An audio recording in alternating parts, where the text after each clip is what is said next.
duris kuufneen bar maalummaa jireenyaa erga dhiifnee turre jaarraa tokko tarree kaanitti dabarre bara dhufu abdanna takka abdiin murre barumaan gadadoo malee waan agarre ijji cunqurfamaa imimmaan hin daarre yiiqifateen boo'u garuu ijjisaan koodha beela jedhu aaraan itti fakkeessu duraan nyaataa turre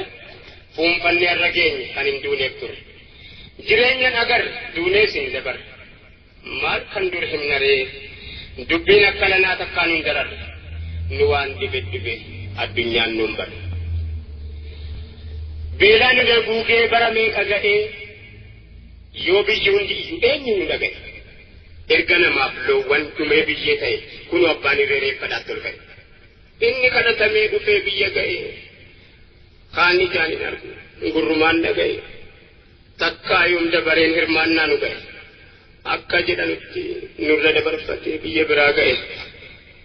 yaa beela hammeenya yeroon kennisiisu aayyoo hoosifattu dhukkubsataa siisu daa'ima sii hootu harma faan hin jiisu ijoollee xixinnoo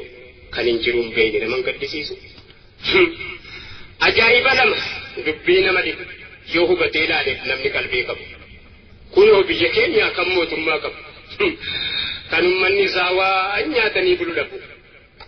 asuma ollaa keenya biyyi Somaaliyaa kan mootummaa hin qabne kan aangofteen teenye kan beelofteen beeyne nuyi biyya bishaan maddu jidduu teenye beelaan daguu gamnee kadhaadhaan addunyaa hunda waliin geenye kunoo bara sana kana jibbaaf jennee nu yoom irraanfanne sagalee baay'ee gaafa dhaggeeffanne misoomaa qophaa'aa jennaan dhugaa seene waan qabdan kennadhaa akka namuun beelofne maqaan isaa hin bareeda waldaa misoomaati jennaan gagammanne misooma erga jalqabame hoggaa meeqaatama eessatu misoomaa biyyoonuma sooma aangoota oomishama siyaasa karooma ummanni waan nyaatu dhabee beelaan dhuma maal maqaan misoomaa biyyoonuma yooma galaanni gurguddaan biyya keenyaa yaa'u lafaa diriiree hadiyyoomee taa'u bishaan jallisanii biyya beela baasuun misoomanii ta'u utuu oomishame dachiin biyya keenyaa Afrikaadhaan ga'u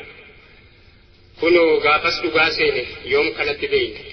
dachii biyya keenyaa nu misoomsuuf jenne sidaa maal qabnaa miti si hafti horgufanne miliyoona 100 ga'eera nuun jennaan baay'ee isaa gammanne kunoo eegnee waan misoome dhabne bara dhufaa dabraa beelaan daguu gamne